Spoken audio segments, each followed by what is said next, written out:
에베소서 6장입니다.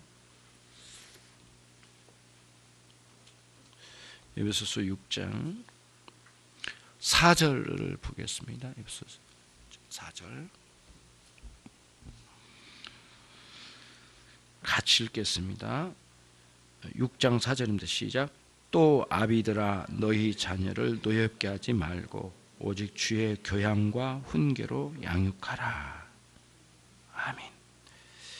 아비들아 너희 자녀를 노엽게 하지 말고, 오늘은 그 내용으로 앞부분 이게 내용은 두 가지인데, 오늘은 앞부분 아비들아 너희 자녀를 노엽게 하지 말고, 그 부분으로 함께 말씀을 나누도록 하겠습니다. 80년대 일인데요. 초등학교 교내 체육대회에서 어린아이가 넘어져 무릎이 깨졌어요. 치료를 하지 않고 방치해 놓으니까 결국 이 아이가 아주 극심한 관절염으로 고생을 많이 했습니다. 그래서 심지어는 그 아이가 중학생이 됐는데도 초등학교 2, 3학년 키에 멈춰버리더라고요. 그러니까 이 아이에 대한 그 부모의 무지, 그리고 이 아이에 대한 그 한 인격체로 대우하지 않음, 그 아이의 그 아픔을 알아주지 않을 뿐만 아니라 그 아이 아무리 밥 먹고 사는 게 중요하다지만 급하다지만 만사를 제쳐놓고 아이를 치료했어야 하죠. 그런데 다른 것도 아니에요. 거기에 소독약 제대로 바르지 않고 간단한 치료인데요. 수술도 아니고요. 그거를 안 해가지고 그 무릎을 통해서 아주 극심한 관절염에 시달리더니 아이의 관절마다 풍선처럼 부풀어 오르고 아이는 성장판에 문제가 생겼는지 2, 3학년 키로 중학교까지 가는 것을 보았습니다. 지금도 더 심각하게 아이들이 인격적으로 대우받지 못하고 있는 것을 봅니다. 물론 이제 지금보다는 더 고대에는 더 심했다고 그래요. 성경을 기록할 때에는 아이를 자신의 소유물로 생각한 수준까지 아주 무지막지했다고 그래요. 그래서 아이들을 향한 막대하는 일이 세상에 만연했고, 가정과 사회에서 약자를 대하는 태도들이 아주 그 비인격적이었고요.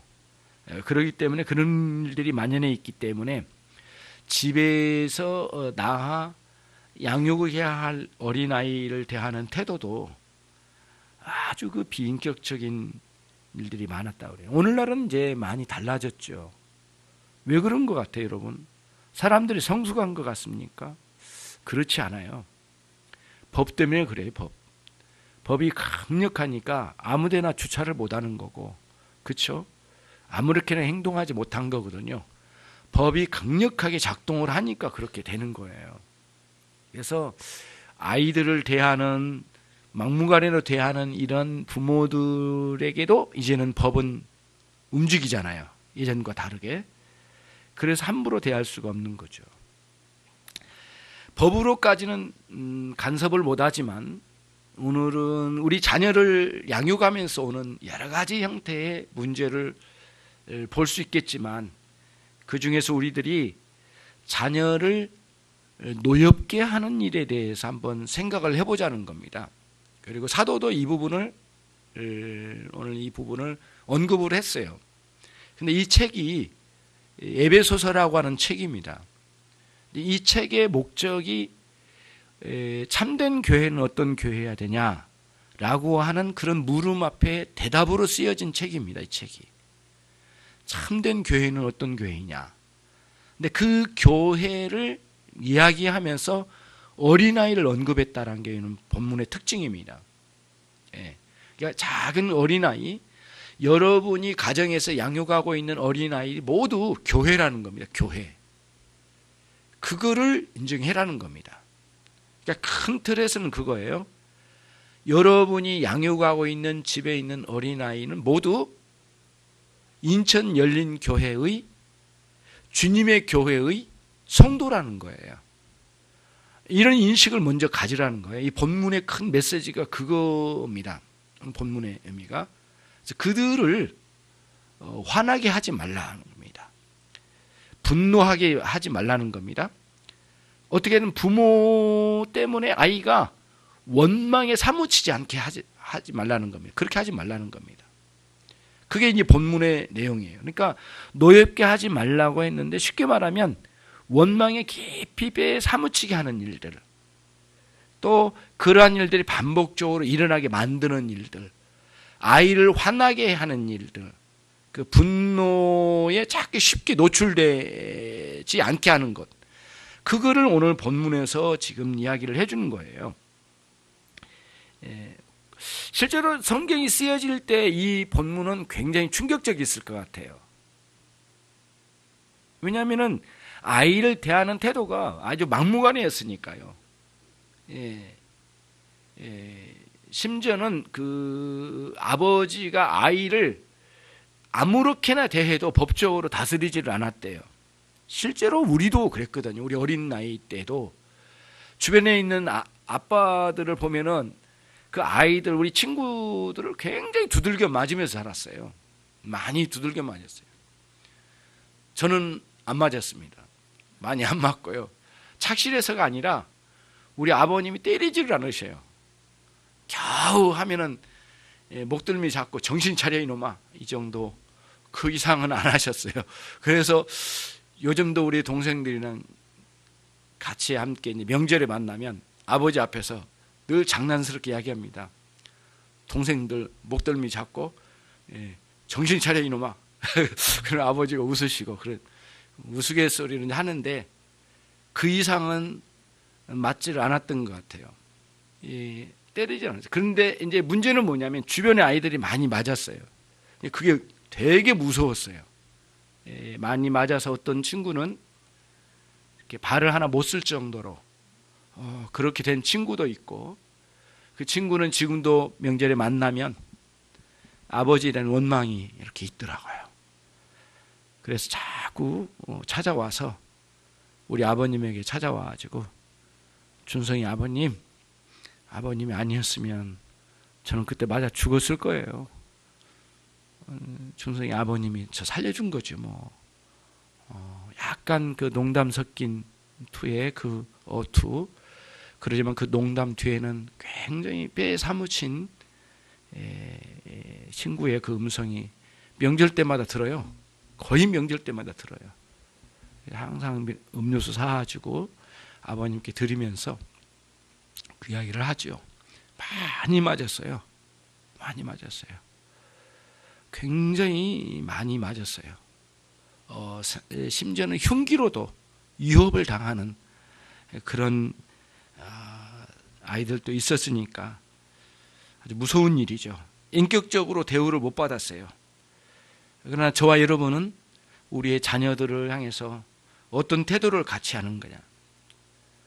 우리는 그 구타까지는 아니지만, 우리는 구타까지는 생각할 수 없다지만은 조금 더 깊이 들어가면 우리 아이들의 마음을 아주 온유하게 다스릴 수 있는 능력이 있어야 될 것 같아요. 먼저 아이들의 생각을 많이 받아들이는 쪽으로 우리의 마음을 좀 열어야 되겠어요. 우리 생각도 있죠. 부모의 생각이 더 뛰어나지만 아이들의 생각을 좀 경청할 줄 아는, 그러니까 아이들의 의견이 있잖아요. 그런 의견을 좀 받아들이는 마음의 태도를 가져야 되는 거죠.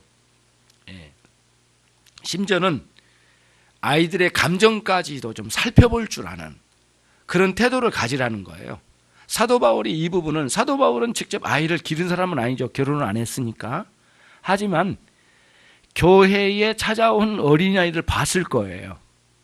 에베소 교회에서도 그랬고 갈라디아 지역에서도 그랬을 거고요. 대개 예배를 가정 단위로 모여서 했으니까요. A 가정, B 가정, C 가정 모여서 함께 예배하기도 하고 가족 단위로 모인 곳에 찾아가서도 예배를 했을 거예요. 분명하거든요. 그때마다 아이들을 보았을 거예요. 그 부모에게 두들겨 맞는 장면도 봤을 거고. 그러지 않았을까요? 바울 사도가 쫓아가서 말리지는 않았을까요? 그런 일들이 분명히 보았을 거예요. 그리고 직접 못 봤더라도 간접적으로라도 어느 집 아이가 부모 때문에 크게 병들었다든가 아니면 두들겨 맞았다든가 아주 인격적으로 대우를 못 받는다든가 이런 이야기를 분명히 들었을 거예요. 교회에 찾아오는 어린 영혼들을 사도 바울은 눈떠 보면서 그들을 노엽게 하지 말라. 물론 목적이 있겠죠. 부모는 양육을 한다는 목적을 가지고 아이를 대하겠죠. 그러나 아무리 대단한 양육을 한다 하더라도 그들을 분노케 하지 말고 원망의 뼈에 사무치지 않도록 그렇게 해야 된다는 거예요. 그게 이제 사도 바울이 오늘 본문에서 가르쳐준 중요한 내용이죠. 물론 본문은 두 가지 방면을 이야기해요. 부정적인 의미에서는 아이들을 노엽게 하지 말라. 또 긍정적인 면에서는 오직 주의 교양과 훈계로 양육하라는 거예요. 그런 본문의 내용이죠. 어렵습니다. 부모님을 섬기는 것도 어렵고 아이들을 양육하는 건 더 어려운 것 같아요. 그 중에서 우리의 감정을 억누르고 아이들을 대한다는 건 참 어려운 것 같아요. 근데 사도 바울은 오늘 아주 분명하게 얘기해요. 그들을 화나게 하지 말라. 그들을 분노하게 하지 말라. 분명하게 우리를 이야기하고 있죠. 그래서 자녀들을 향하여 원망이 이렇게 깃들지 않도록 주의하라는 거예요. 그러면서도 양육을 하라는 겁니다. 이런 내용이니까 쉽지 않죠. 여러 가지 면이 있겠지만 여러분, 우리가 만약에 아이들을 분노하게 한다면 결국에는 양육에 실패한다는 거죠. 본문의 내용으로 보면 아무리 양육을 잘 한다 하더라도 또 훈계를 한다 할지라도 아이가 분노케 하는 방식으로는 유익이 없다. 사실상은 그 양육이 해롭다. 결국에는 그 교육은 실패할 거다. 마음의 반발심만 일으킨다면, 그리고 아이가 분노하고 원망만 갖는다면 그 양육은 실패할 거란 거죠.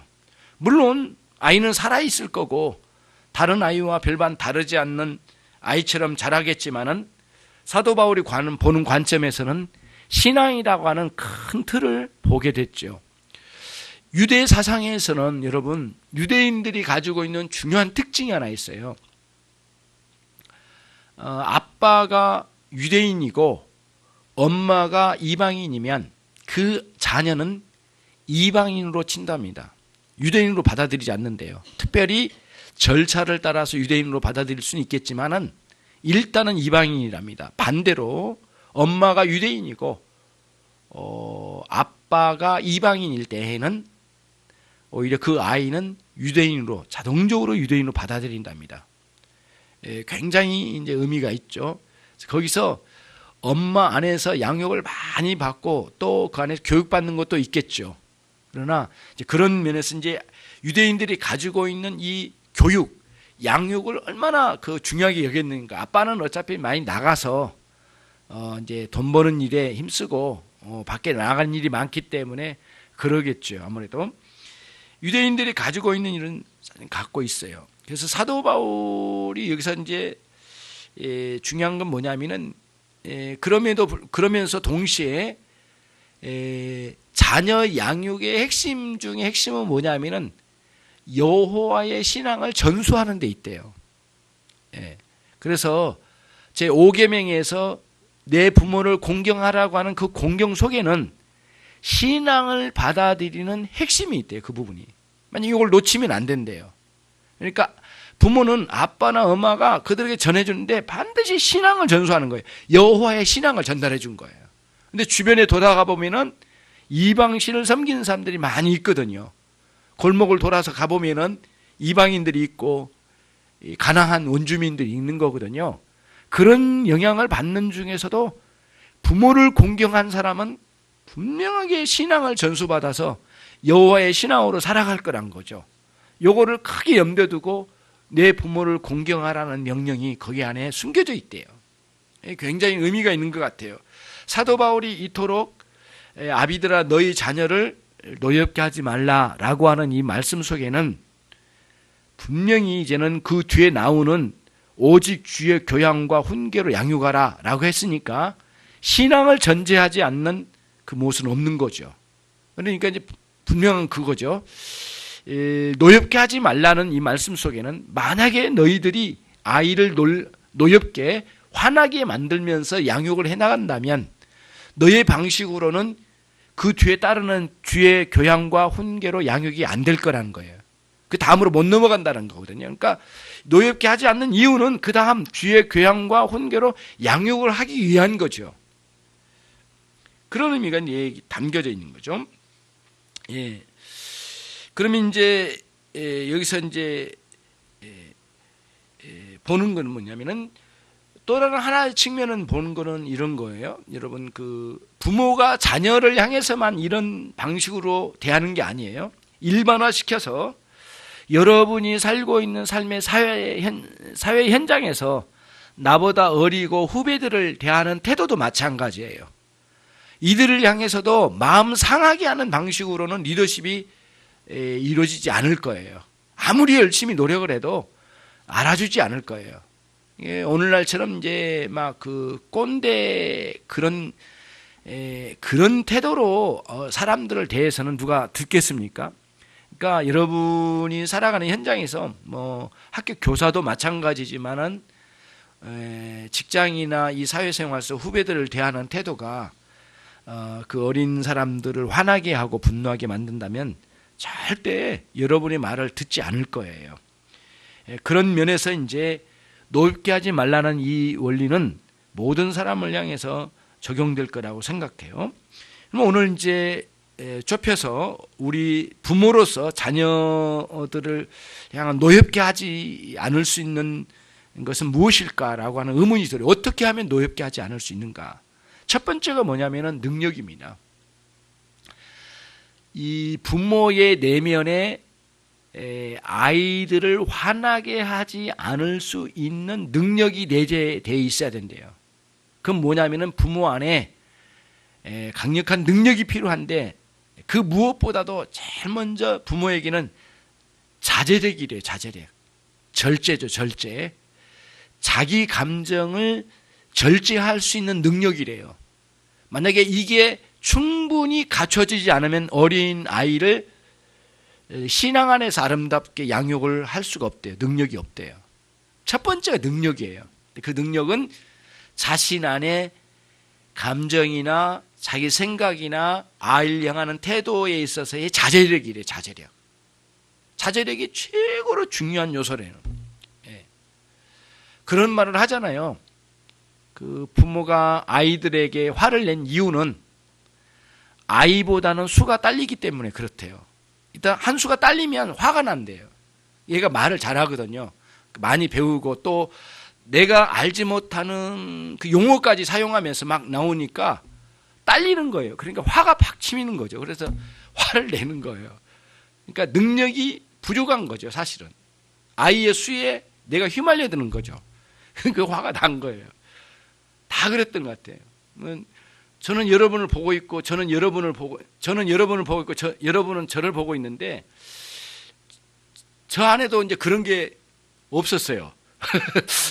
있었겠죠. 있었는데 수가 딸린 거예요. 그래서 아이가 이리 튀고 저리 튀는데 전혀 예상하지 못했던 일이 갑자기 일어나면 이제 화가 나는 거죠. 어떻게 할 수가 없는 거죠. 자제를 못하고 거기서 이제 분노하게 되는 거죠. 아이를 향해서 이제 막 말도 막 나가는 거죠. 그리고는 이제 심지어는 뭐 손을 쓰기도 하고 하는 그런 일들이 있는 것 같아요. 그런데 우리들 안에 아이들의 영혼을 모르거나 걔네들의 문화까지 다 파악은 못했을지라도 그 아이가 하는 행동을 우리의 자제력을 가지고 다 품어낼 수 있는 능력이 있으면 감당할 수가 있거든요. 도저히 이게 이 온유한 마음은 도저히 감당이 안 된다. 온유는 저리 가고 일단은 한번 한 부닥까지 해야 되겠다. 이런 식으로 막 나가면 이제 거기는 다툼이 있는 거예요. 아이는 막 마음이 상하고 예상치 못하게 엄마가 한번 두들겨 패고 그리고 조금 아픈데 많이 아픈 척하고 막 대들고 이렇게 하면 이제 싸움이 일어나는 거죠. 아이들을 이제 감당하지 못한 부모들의 상황들을 보는 거예요. 물론 우리는 아이들을 막 아주 못되게 대하지는 않을 거예요. 악하게 대하지는 않을 거예요. 그래서 주님께서도 말씀하셨어요. 마태복음 7장 9절 10절에서요. 너희 중에 누가 아들이 떡을 달라 하면 돌을 줄 부모가 어디 있느냐.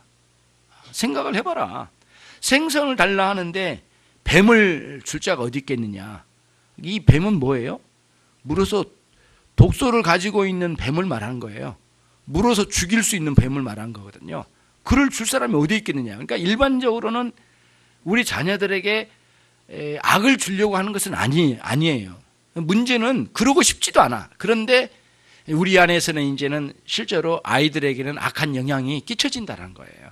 그 부분을 오늘 이제 우리들이 살펴보는 건데, 제일 먼저 부모에게 자신의 내면 속에 아이를 향하여서 아이의 상황을 감당하지 못하고 아이의 태도에서 감당하지 못하고 자제력을 잃어버리고 아이를 대하는 태도 속에서 문제가 되는 거예요.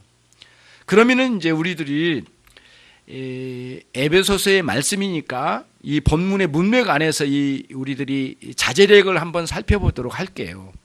자제력이 뭔가? 그러면 에베소서 5장 18절로 한번 가보겠습니다.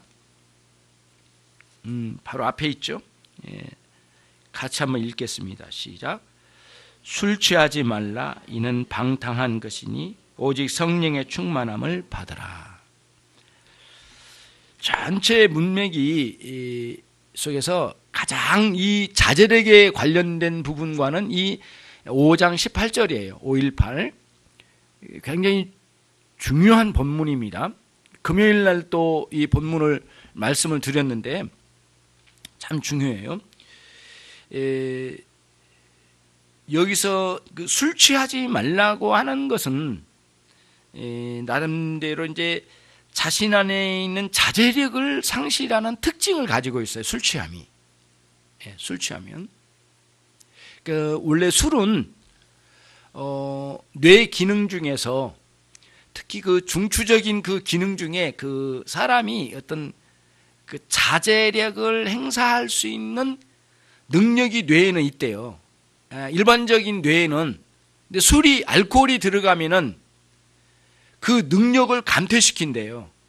그 자제할 수 있는 능력을 떨어뜨린대요. 그래가지고 그거를 해체시킨대요. 그러니까 술 먹은 사람은 자제력이 없죠. 그래서 기본적으로 기본적으로 갖춰진 술 취하지 않은 사람은 성적인 욕망이나 사람을 대하는 태도나 여러 면에서 어떤 자제력이 있잖아요. 그래서 딱딱딱 끊잖아요. 우리가 이건 아니다라고 하고. 그런데 알코올이 들어가면은 어느 하나의 욕망이 전혀 그러지 않는 사람이 팍 뛰어넘는 거죠. 전혀 예상치 못하게 뛰어넘어가는 거죠. 술 취한 사람은 자제력을 잃어버려요. 그래서 여기서는 술 취하지 말라고 하는 말씀 속에 단순히 알코올을 내가 몸에 넣어서 먹어서 취한 상태만을 말한 게 아니거든요. 무슨 뜻이냐면은 너의 인격이나 성품이 그 자제력을 잃어버리고 막 나가는 삶을 살지 않는가. 그거는 그 가장 극단적인 상태가 술 취함인데, 어떤 면에서 좀 제의법적인 의미가 있거든요. 술 취함이라고 하는 자제력이 없는 인간의 그 상태를 거명을 하면서 술을 먹지는 않았지만은 아이를 향한 자제력이 없이 행동하는 부모의 모습을 상당히 연관지어서 이 본문을 볼 수 있다는 거예요. 그게 이제 오늘 본문의 내용이에요. 그러면서 술 취하지 말고 뭐에 충만하라? 성령에 충만하라고 이렇게 돼 있단 말이에요. 본문이. 그래서 참 중요한 건 그거예요. 가장 인간답지 않는 모습이 술 취함이래요. 그 다음 가장 하나님이 창조하신 인간다우면 성령의 충만함이래요. 근데 물론 얘기는 있죠. 성령 충만함에 대한 오해가 많아요, 사실은. 그래서 이거를 규정을 좀 해볼게요. 이 성령의 충만함이 뭔가라고 하는 것. 먼저 여기 이야기하고 다시 술 취함으로 돌아올게요. 되게 성령의 충만함은 막 쉑쉑거리고 막 기도도 남들보다 막 방언을 하고 난리치고 그리고 성령의 충만함은 뭔가 펄펄 뛰고 어떤 영적인 은사를 크게 경험해가지고 자기도 자제가 안 될 정도로 막 펄펄 날고 막 그런 형태로 성령의 충만함을 많이 오해됐거든요. 이게 이제 오순절에서 많이 온 거거든요. 오순절 이 사람들 좀 문제 있는 거거든요, 사실은. 예. 원래 오순절의 초창기는 그러지 않았대요. 1901년도에 유럽에서 나오기 시작했는데 오순절 처음 오순절의 원래 뿌리는 그러지 않았대요. 그런 나중에 이제 막 변질된 거죠. 그래가지고 어떤 영적인 경험이라고 해야죠. 그걸 가지고 성령의 충만함이라고 규정하고 그걸 전부를 말하는데 원래 성령의 충만함은 그게 아니에요. 성령님은 하나님의 말씀을 기록하셨고 성령님은 기록된 말씀으로 영혼들을 살려가시고 성령님은 그 기록된 말씀을 통하여 그리스도를 우리에게 소개하시고 성령님은 그 기록된 말씀으로 하나님을 알아가는 길을 열어주셔요. 그러니까 성령님은 처음부터 끝까지예요. 1부터 100까지 하나님의 말씀과 역사하시는 분이에요. 그러니까 말씀과 동떨어지게 말씀이 가지고 있는 의미와 말씀이 제시한 그 내용과 동떨어지게 현상을 드러낸다면 그게 성령의 충만함이라고 말하기 어려운 부분이 많아요.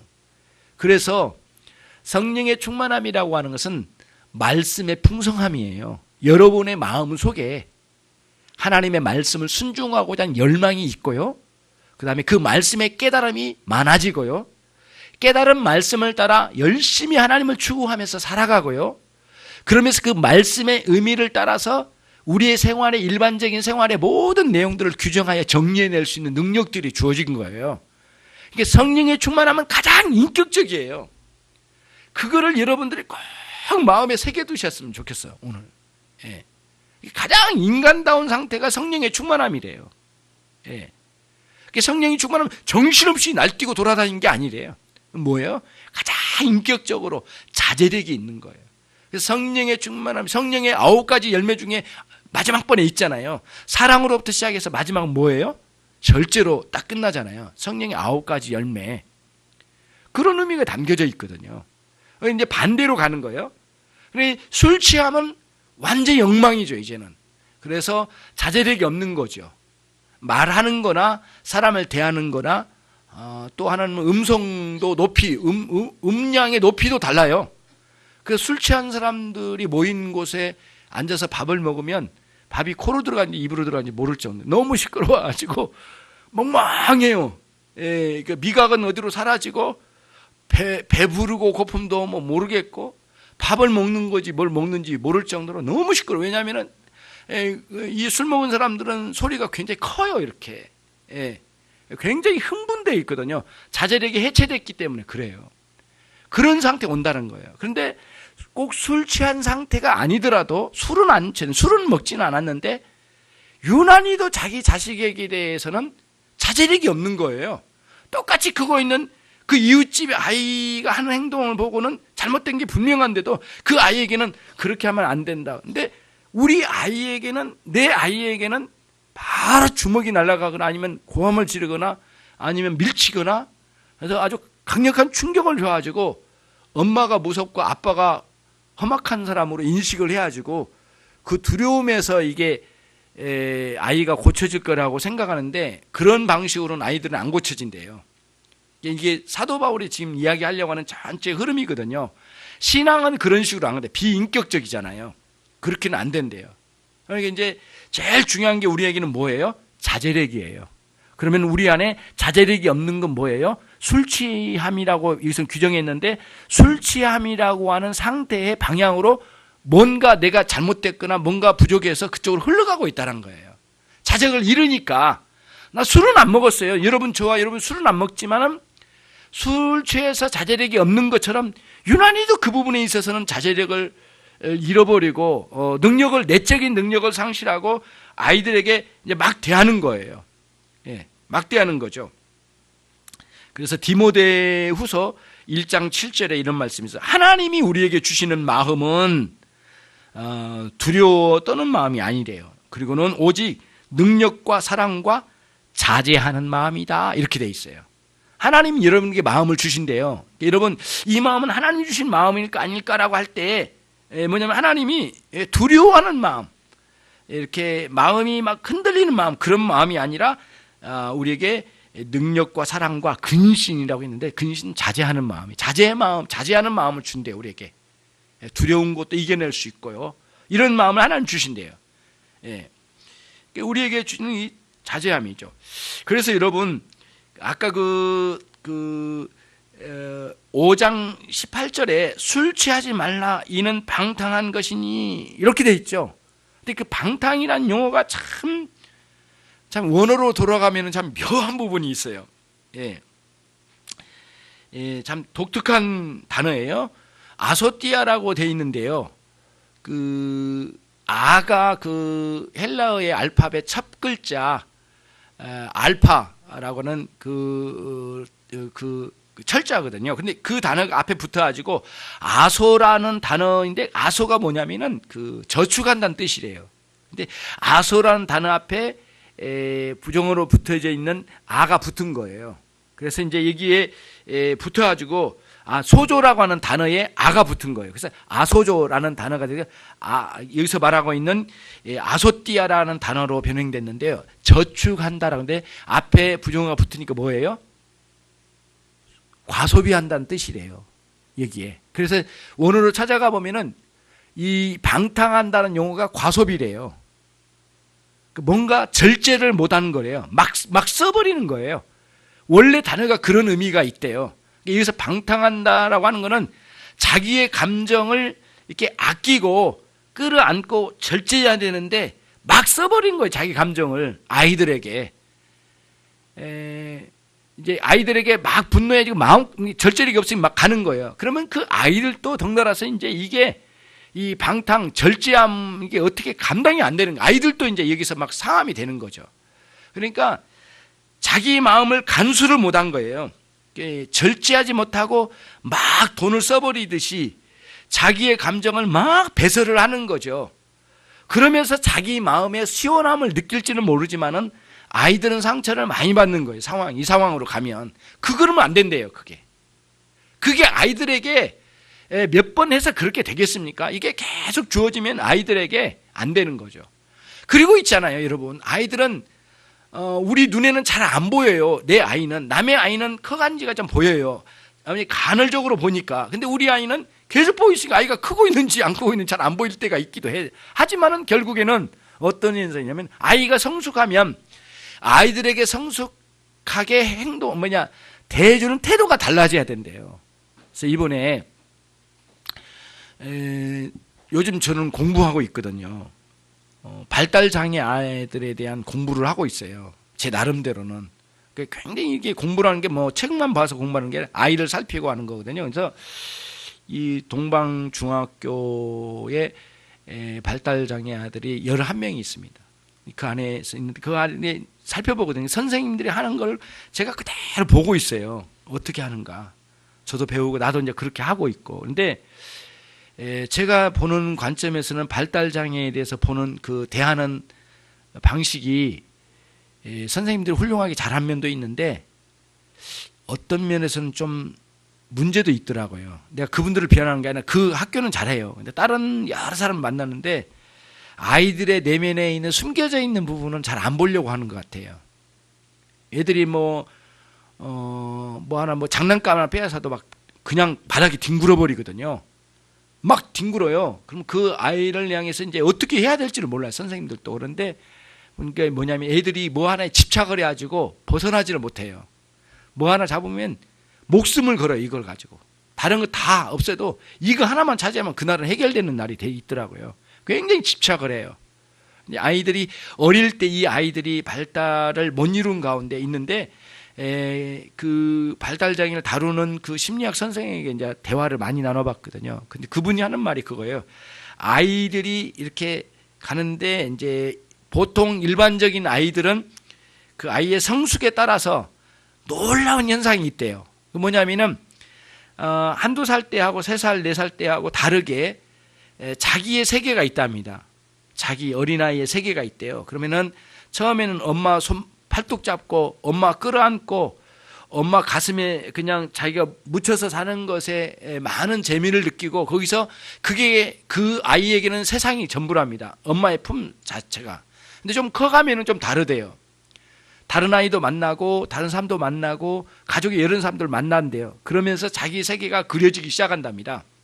근데 그때에 엄마의 품에서 다른 세계로 넘어갈 때에 그때의 엄마로부터 그 품에서 느끼고 누렸어야 될 천국 같은 그 세상을 못 누리면 어떤 현상이 일어나냐면은 다음 단계로 못 넘어가고 굉장히 아이들이 고생을 해, 마음고생을 한대, 이 안에서. 그러면 그 다음 단계로 넘어가는 다른 친구도 만나고 또 심지어는 좀 크면 학교도 가야 되잖아요. 그러면 학교 친구와의 만남에서 누리는 그 무엇이 있는데 그걸 못 누린대요. 결국에는 거기서 엄청난 상처를 안고 간대, 이 아이가. 그러면 성장을 하면은 나중에 이 안에는 큰 분노, 상처가 안에 담겨진 상태로 커버리면 이 아이들이 그대로 가다가는 굉장히 위험한 아이가 된대요. 그거를 누군가와의 만남 속에서 자기의 분노나 이런 것들 조절을 못 해가지고 그게 이제 나중에는 이거는 막 싸움으로 일어나고 엄청난 분노로 폭발을 한대요. 그래서 반드시 어린아이에 맞게끔 그 안에서 누리는 세계를 마음껏 누리고 그 다음 께로 넘어가야 된다, 이렇게. 근데 가장 뛰어난, 가장 훌륭한 단계이고 가장 정상적인 단계고 인간이 성장하면서 가장 중요한 단계가 뭐냐면 언어의 단계래요. 언어의 단계. 처음에는 엄마와의 눈빛의 단계, 그 다음에 응아리 하는 단계, 그 다음에 엄마와의 몸부딪히는 단계, 언어도 없지만 엄마와 눈짓으로 하는 단계, 그 단계를 쭉 넘어갈 거 아니에요. 이렇게 넘어가는데 최고로 훌륭한 단계가 뭐냐면 언어의 단계래요. 그래서 엄마가 말을 하면 엄마가 이렇게 이야기하면 그 엄마의 감정과 엄마의 생각을 다 담아낼 수 있어야 된대. 그 아이가. 그때에서야 진정으로 아이가 성숙하기 시작한답니다. 근데 이런 거를 모르는 거예요. 그래서 누가 무슨 말을 하면 그 말에 대해서 감정을 느끼고 같이 공유하고 같이 가야 된대요. 그러니까 여기 잘 안 이루어진 거죠. 그거를 이제 우리들이 염두에 둬야 돼요. 그래서 성숙하면 성장함에 따라서 아이들을 위해서 그들을 섬겨줘야 된대. 용어도 달라지고. 그런데 우리는 아이의 성숙에 따라서 엄마가 대하지를 못한대요. 그러니까 아빠도 그렇고. 그리고 거의 비슷하게 엄마가 돼버린다. 그때 오는 현상이 뭐냐면 아이들이 언어의 성숙이 더디어 와버리는 상황이 온대요. 예. 생각, 어떤 말을 하면 그 생각이나 이런 것들에 있어서 이런 문제가 많이 생긴대요. 그러면서 이제 결국에는 엄마는 엄마대로, 아이는 아이대로, 이제 자기 감정을 막 아무렇게나 발산해버리고 그렇게 가버리는 거죠. 굉장히 인격적으로 대하지 못하는 일들이 이제 우리 안에 있는 거죠. 중요한 것은 아이들을 향해서 절제하는 마음의 태도를 가질 수 있는 능력을 우리 안에 가져야 한다. 그러려면은 저와 여러분이 신앙적으로 이걸 갖춰가야 돼요. 근데 모든 행동의 제1 원리는 절제력이에요. 이 능력이 없으면 정말 사회생활도 어렵게 되는 거죠. 예. 그러면서 이제 우리 안에 이 훌륭하게 어떤 것을 분별할 수 있는 능력, 그 다음에 이성적인 판단을 할 수 있는 것, 그 다음에 자기 감정을 조절할 수 있는 능력, 이런 것들이 아주 큰 자제력을 가지고 이렇게 이제 나갈 수 있다는 거예요. 그래서 아이를 대할 수 있고요. 그러니까 아이가 거기서 엄마의 그 자제력을 가지고 하는 그 모습에서 많은 걸 배운다는 거예요. 그거를 놓쳐버리니까 이제 큰 문제가 이제 되는 것이죠. 그래서 엄마에 대해서 가장 짜증나는 이유 중에 하나가 뭐냐면은 엄마의 변덕스러움이래요. 이랬다 저랬다 할 때. 예. 제일 어렵대요. 어린아이가 굉장히 어렵답니다. 이게 당황스럽고. 실제로 생각을 해보면 누구와의 이제 사회생활 하다가 친구를 사귀더라도 제일 어려운 게 뭐냐면은 그 친구가 자꾸 변덕스럽게 이야기를 할 때 굉장히 어렵죠. 어떻게 해야 될지를 모르겠는 게 이때는 이렇게 하라고 하고 이때는 이렇게 했으면 기준이 달라지는 것, 변덕스러움이 가장 문제래요. 비인격적으로 대하는 느낌이 오는 모양이에요. 그런 것이 이제 술 취함처럼 변덕스러운 게 어디 있겠습니까? 도대체 어떻게 튈지를 모르잖아요. 그래서 이제 우리들이 그런 절제력을 가지고 아이가 어떤 이유에서 우는지, 어떤 이유에서 그걸 가지려고 했는지 그 이유를 자꾸 알아들으려고 해야 된대요. 참 의미가 있는 것 같아요. 아이가 이유가 있대요. 왜 그렇게 행동했는지 이유가 있대요. 그럼 그 이유를 물어봐서 그거를 정확하게 이게 대의, 큰 뜻의 인간이 살아가는 큰 뜻에서는 이건 도적질이다. 이거는 사람에 향해서 나쁜 짓이다. 이거는 이렇게 큰 그 대의를 가지고 정확하게 그 이유를 이렇게 해체시켜 줘야 된대요. 근데 우리는 그렇게 이제 안 하는 경우가 많잖아요. 그 나쁜 짓이 하거나 이렇게 한번 머리를 쥐어박거나 이렇게 이제 하는 방식으로, 아니면 크게 매를 들어서 이렇게 하는 방식으로 많이 하는데, 제일 먼저 아이가 그렇게 행동한 이유를 찾아야 된대요. 그리고 아이가 가지고 있는 의견이 있대요. 우리 다 의견이 있잖아요. 그 의견이 있는데요. 그래서 아이가 원하는 것이 무엇인지, 그래서 합리적으로 그걸 듣고 그 다음에 옳고 그름을 잘 정리해서 이렇게 해줘야 되는데, 그런 거를 생략하고 이렇게 간다는 거예요. 우리들이 아이는 내 자식이다, 마치 소유의 개념으로 가니까 굉장히 문제가 많이 발생하는 것 같아요. 우리들이 신앙 안에서 이제 이것들을 잘 보면, 자제력을 가지고 아이가 내 소유가 아니라 하나님이 일정 기간 나에게 맡겨준 아이라고 하는 인식을 먼저 잘 정돈해서 마음을 가지면, 우리 안에 너무 과도한 체벌, 너무 과도한 형벌, 그런 개념이 우리 안에 개입이 되질 않는데요. 그런데 이게 잘 안 된다는 거예요. 일반적으로는 이 문제가 되는 게 뭐냐면은 혹독한 형벌의 개념을 자기 안에 끌어들여온대요. 그래서 과도한 훈계를 해서라도 뭔가를 할 수 있다라고 생각하는데, 그게 위험스러운 방식이래요. 그래서 그동안에 우리들이 엄하게 아이들 가르친다고 나름대로 자기 나름대로의 어떤 그 기준을 가지고 있겠지만은, 엄격하게 다스린다고 어떤 명분을 가지고 과도하게 아이들을 때려서 뭔가를 할 수 있을 거라고 하는 것에 우리 어린 아이의 양육의 실패를 가지고 온대요. 굉장히 어렵거든요. 저도 온전하지 못했고요. 여러분도 그럴 거예요. 그런 부분에 있어서 한번 분명하게 돌아봐야 되겠어요. 여러분이 만약 사랑으로 시작된 양육이 아니라면 큰 실패를 맛볼 거예요. 그리고는 그 사랑으로 시작된 그 양육은 반드시 뭐냐면 절제로 마감을 할 수 있어야 돼요. 이거는. 그래서 갈라디아서 5장 22절과 23절에 성령의 9가지 열매가 쫙 나와요. 그러면서 첫 번째가 사랑, 희락, 화평, 오래 참음, 자비, 양선, 충성, 온유, 마지막 9번째 절제가 딱 들어오는 거예요. 여러분 안에 그 능력, 절제력이 없으면, 사랑의 능력과 절제력으로 여러분이 강화되지 않는다면 절대 어린아이를 제대로 양육할 수가 없다는 거예요. 아니 그래도 나 아이 키우고 우리 새끼 키웠는데 뭐 이렇게 말하면 이제 할 말이 없죠. 그렇게 이야기해버리면 안 되고, 사도가 이야기하는 목표 지점까지 어린아이를 양육한다라는 기준을 가지고 말할 때 드리는 말씀이에요. 주의 양육이죠. 주님의 양육. 주님의 교양과 훈계로 양육한 걸 말하니까 그런 의미로. 그래서 신앙이 그렇게 들어간 거예요. 그래서 어떤 면에서는 신앙을 강제로 강요하면 안 돼요. 어떤 면에서는 강요해서 신앙이 들어간 건 아니거든요. 그래서 우리들이 때로는 타일러서 가는데 강요로 신앙을 그들에게 집어넣을 수는 없는 거거든요. 그런 면에서 이제 우리들이 이 아이들을 대해야 되는 거예요. 마지막 정리해서 볼게요. 우선 하나님께서 이 아이들을 한 인격체로 우리에게 보내주셨는데, 아무리 어린 아이라도 완전한 완전체래요. 인격적인 완전체래요. 어린아이들이 아무리 어린 아이라도 인격적 완전체로 봐야 된대요. 그런 인식으로 아이를 봐야 된대요. 그렇지 않으면 안 된대요. 뭔가 완전하지 않는 인격체라 막 이런 생각으로 접근하면 아이들을 그렇게 보면 안 된다는 거죠. 그래서 아이를 향한 그 아이 안에 있는 그 아이의 영혼을 볼 수 있는 능력을 우리가 가져야 되는데, 그게 쉽지를 않거든요. 자꾸 모든 사람을 대할 때 영적으로 대하는 태도가 아니었거든요.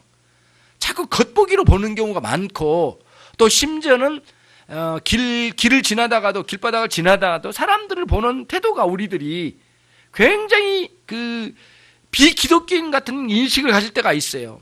좀 옷차림만 좀 안 좋으면 굉장히 마음에 막 정죄하듯이 대하고, 좀만 행동 이상하면 막 그 인격체로 대하지 않을 수 있어도 되는 것처럼 막 대하는 그런 마음의 태도를 가지고 이렇게 살아오던 우리들이 어린아이를 대할 때 자기 아이들은 아무렇게나 대해도 된다고 하는 그런 인식을 가졌다면 어떤 면에서는 자기의 소유물이나 심지어는 가축 정도로까지 생각은 안 하지만 태도는 또 그럴 때가 많아요. 심지어 애완견보다도 못하게 대하는 태도가 있잖아요. 요즘 애완견은 때리기만 해도 뭐 난리 나고 뭐 또 구속돼 된다면서요. 이제 그런 데는 굉장히 눈이 비루하지만 결국에는 아이에 대해서는 마음대로 해도 된다고 하는 그런 인식을 갖는다면 문제가 되죠.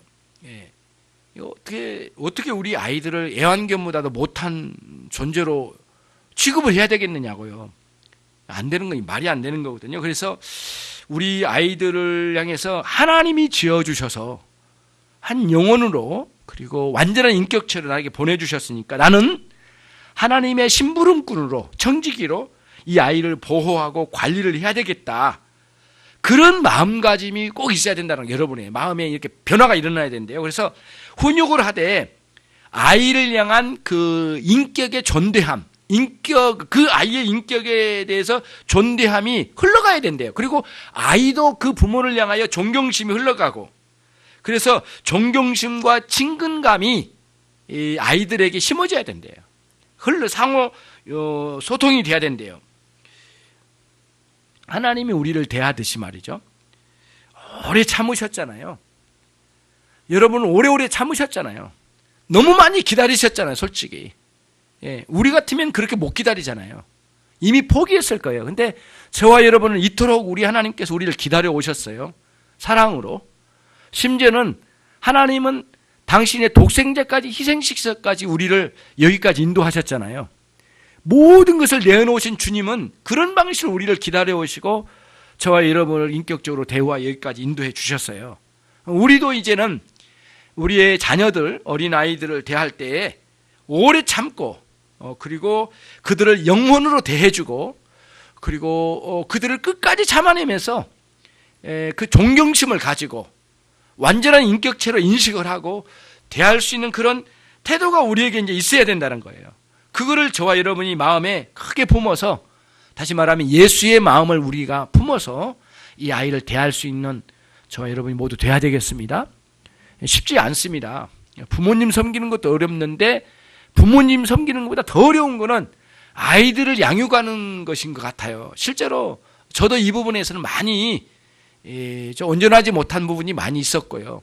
그거는 우리 두 아이들이 알 거예요. 나중에 물어보세요. 대답하지 말어. 실패한 적이 많았어요. 부끄럽기도 하고 지금 돌아보면 너무 부끄러워요. 그러나 우리들이 오늘 이 말씀을 통해서 다시 한번 나누면서 정말 우리 아이들을 마음껏 주님의 사랑으로 양육해 갈 수 있는 그와 저와 여러분이 꼭 되길 바랍니다. 다음 주에는 그 후반부에 있는 부분을 함께 나누도록 하겠습니다. 기도하겠습니다. 하나님 아버지, 이 시간 저희들에게 자녀 양육을 통하여 사람을 대하는 태도까지 함께 배웠습니다. 우리 안에 자제력 없음을 부끄럽게 여기게 하시고 돌아보아 하나님 모든 사람을 대할 때 한 인격체, 완전한 인격체로 인식하고 그의 영혼을 바라볼 수 있는 마음의 태도와 자세를 갖도록 하나님 저희들에게 오늘 말씀의 가르침을 우리 마음에 새겨주시기를 원합니다. 은혜로 감당케 해주시고 청지기로 우리 자녀를 잘 양육해 갈 수 있도록 은총을 베풀어 주셔서 주님의 사랑과 주님을 향한 신앙으로 잘 전수되어질 수 있도록 은총을 내려 주시기를 원합니다. 종들에게 주신 이 말씀이 살아 움직이게 하시고 가정에 적용되게 하시고 이후에 우리 어린아이를 잘 다스려 갈 수 있도록 은총을 베풀어 주옵소서. 예수 그리스도의 이름으로 기도 올리옵나이다.